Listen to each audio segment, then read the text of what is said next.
Don't get us wrong, everybody here on Motoring is a big supporter of the police. No, I'm not kidding, they got a tough job to do. We wouldn't do it for a million years. But sometimes they do things that are so stupid.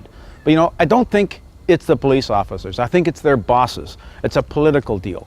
Now, I don't have time here to go into the chapter and verse on the fact that speed enforcement has got nothing to do with traffic safety. It just doesn't. But they have to do it. Residents complain, oh, they're going too fast through my neighborhood. And certainly a radar trap in front of a school zone, be my guest. But Brad was out driving the other day, early on a Saturday morning, on something called the Prince Edward Viaduct. This is a huge, big bridge, big, wide road, not a residential unit within 5 miles of this place. But it's a big street that, well, you might be encouraged to go a few K over the limit, and the radar's out there all the time. I don't want to use the term fishing hole, but if the shoe fits, you know what I'm saying? So Brad, of course, would not be disobeying the speed limit, but he was warning people coming the other way by flashing the high beams to say, hey, there's a radar trap down the road, you better slow down.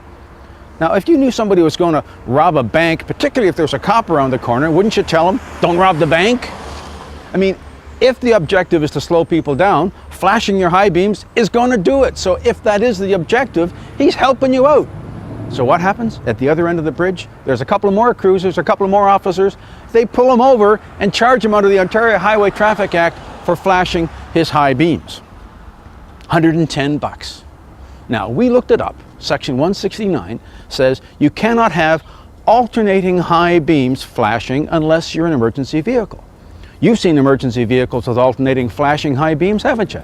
They go like this, one side to the other. That's alternating.